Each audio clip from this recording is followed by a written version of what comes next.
I'm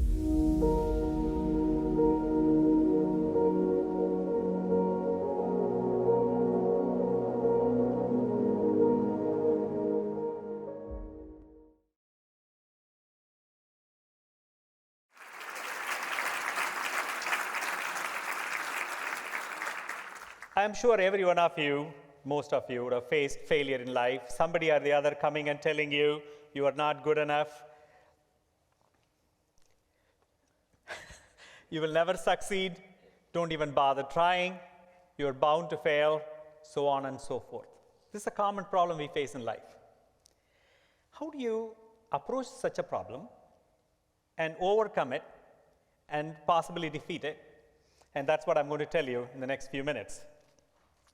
So I'm going to tell you a story of a boy from southern India, how this boy faced failure and how he overcome that.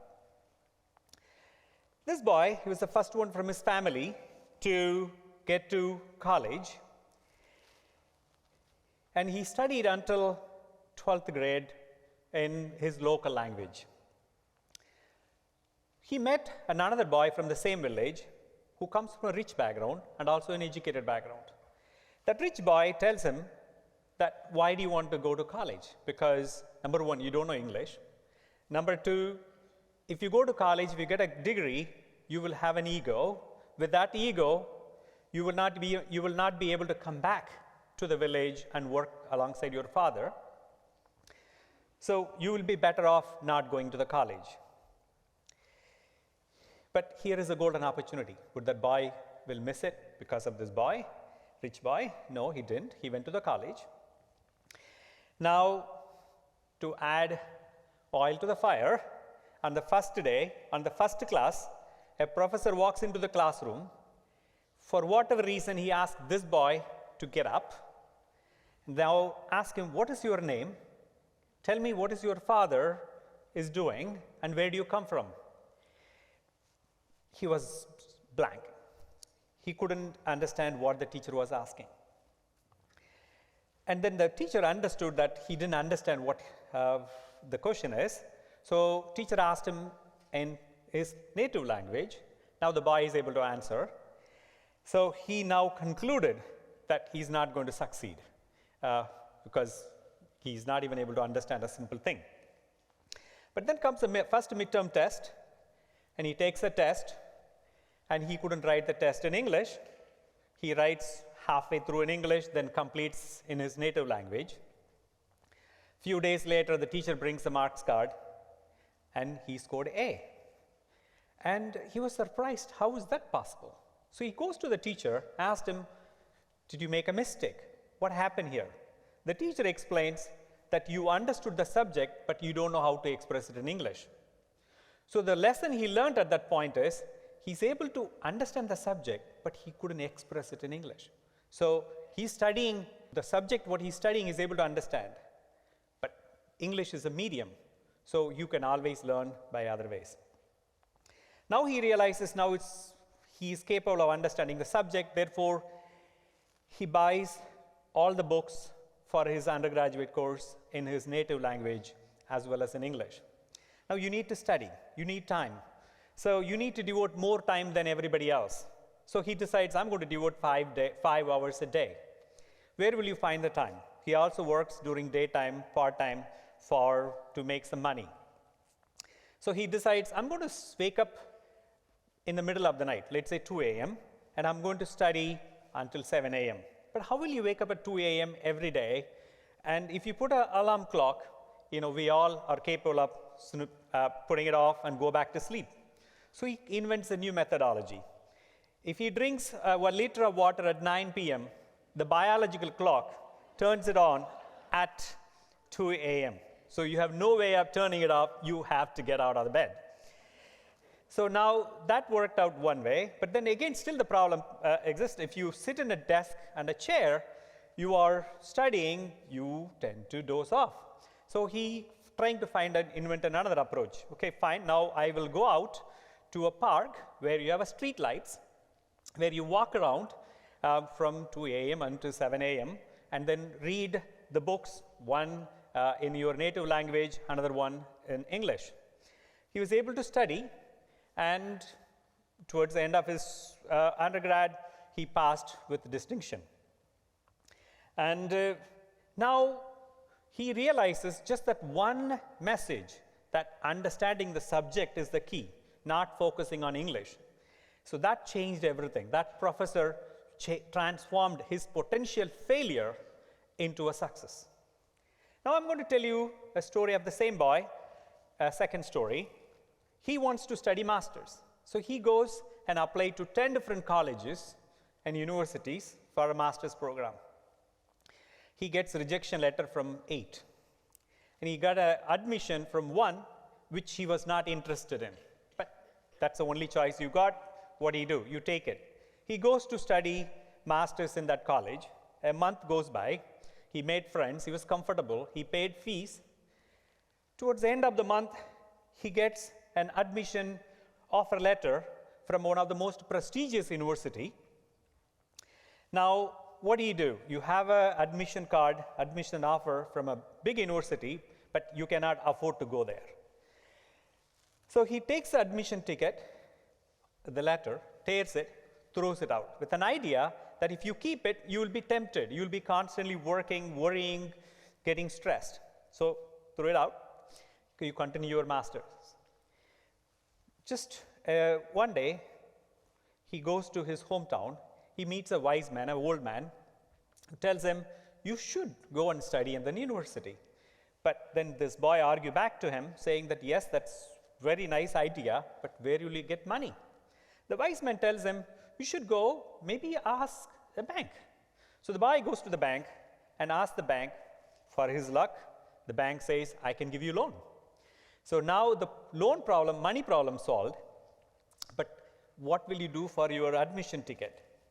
He goes back to the college and tells his friend, I got a loan, but I don't know how to get this admission card.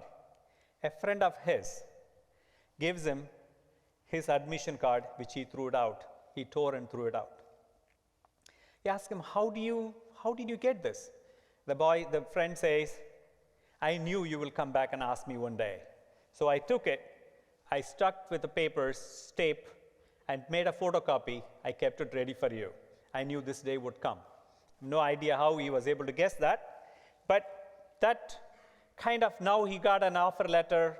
He went to the university. He got a chance to do his master's at one of the most prestigious university in southern India. So just one small act of kindness by that friend and the wise man changed, and the bank manager or the bank changed that boy's life from potential failure into a success. Now the third part of the story is that the same boy goes on to do a PhD at one of the most prestigious institute in India. He gets his PhD. Towards the end, when you get a PhD, one other thing you do, you go for higher education to do something called a postdoctoral fellowship. At that institute where he was doing a PhD, they organize a major international symposium. They invite speakers from all around the world. There's one such professor, his name is Robert Weinberg. He gives a talk. By looking at his talk, the boy is super impressed. The boy goes to the professor, asks him, can I potentially join your lab? But right before he could ask him, another professor from the same institute comes to them and tells the student, can I take the professor to my office for half an hour? So unfortunately, you cannot say no. So therefore, the professor and the professor from MIT, they go out with the promise that they will come back in 30 minutes. But they don't come back for several hours. The boy did not move. He was standing at the same place, not sitting, standing at the same place. When the professor from MIT comes back, he realizes that he's not going to give up that easily. Based on that, plus by looking at his CV, the professor from MIT gives him an opportunity to go and do research at MIT. Now he goes to MIT, Right before that, many people come and congratulating him because he got a chance to go to MIT from one of the top institutes in India. But there's one professor tells him that what the decision you made to go to MIT is the wrong one, because at MIT, the way people work is completely different. It's cutthroat place. You will not be able to succeed. You will fail. Instead of going and failing there, you might as well go somewhere else or maybe stick around here. Again, the boy gets disappointed, but at the same time, again, who will miss an opportunity? He goes to MIT, he completes his postdoctoral research, then he goes on to become an assistant professor at MD Anderson Cancer Center. He rose to the rank of professor, then he gets a chance to be an associate director for translational oncology at Brown University, LaGuardia Cancer Center. I'm sure you all must have guessed that's my story. So it's thank you. It's a struggle, but the most important lesson I learned over this period of time is that, people always say what they want to say. And it's extremely important to believe in yourself, And this is a picture from, as part of Leadership Rhode Island. I got an opportunity to be part of this amazing class of U2s. So I'm just going to tell you in the next few minutes, besides having high tenacity, without my knowledge, I was also doing something called a SWOT analysis. I would recommend each one of you to do this on a regular basis. What is a SWOT analysis? You analyze your strength. You understand your weakness. You understand your opportunity and also threat. If you think about that boy who went to the undergrad, his strength was he was able to understand the subject. His weakness is English, and there's a lack of time. So he figured out a way to overcome that. So every one of you, if you understand your strength, very, very important, you will be able to overcome any obstacle. And if on the area where you are weak, you can find somebody to help you, to supplement you, to work with you. The most important thing is understanding, acknowledging, appreciating, and rewarding their contribution. So another important thing which I always follow in my life is expressing gratitude. This is extremely important. In the next few slides, I'm going to express my gratitude to the people who made a difference. This man, his name is Mr. Palnichami. He was my uncle. Without him, I wouldn't have even gone to even a high school. He played a vital role in me going to high school. This is my professor, Professor Shanmugam. He was instrumental in me doing a master's at Madurai Kamaraj University. I've written a LinkedIn post about him. He always used to say, if you have a clear goal, failure won't stop you. And someone will guide you to success.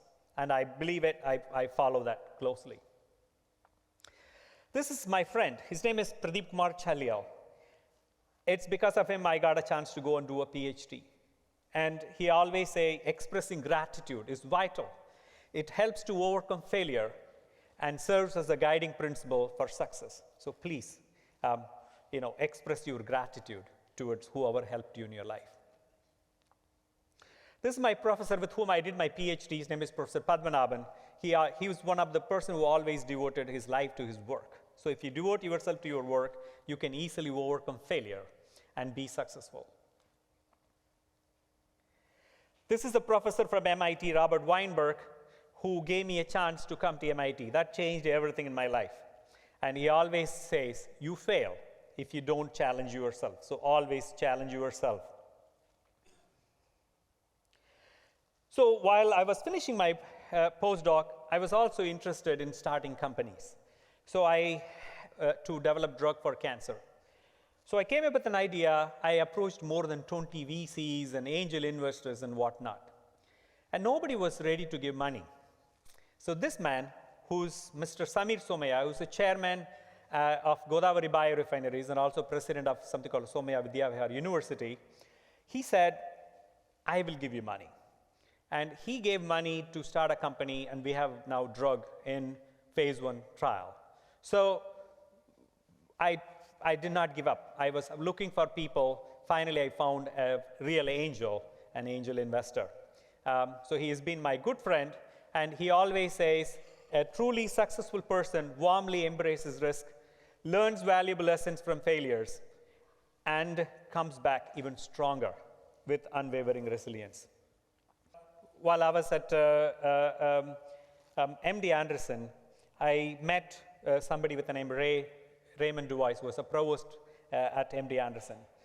He always says that don't get comfortable at where you are. If once you get comfortable, you don't try new things. Don't get comfortable.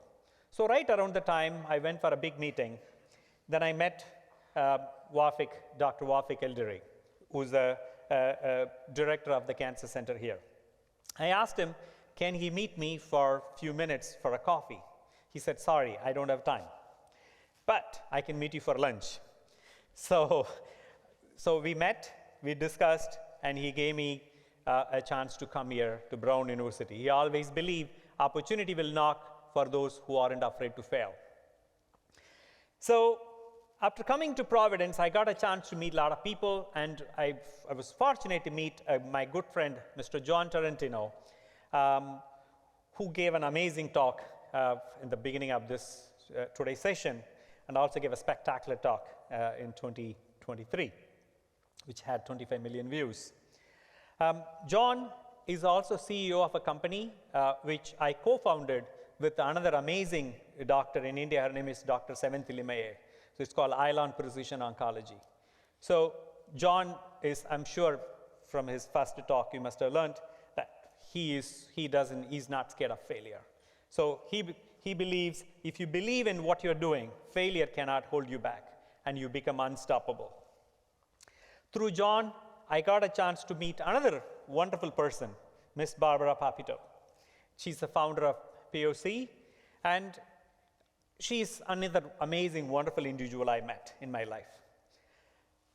Her dream or her goal is helping others, whether in big or small ways, will help you overcome failure and lead you to happiness, which really she lives by it. We are fortunate, my entire family, to meet another amazing, wonderful people. So here are the number of people whom I want to express thanks, but I don't have time. All I want to say is, one of the things I learned in my life is that never chase money or fame. If you do that, it will be like a ghost, or a shadow you will never be able to catch. But have a dream or a goal in life that will definitely guide you and help you to get fame and money if needed.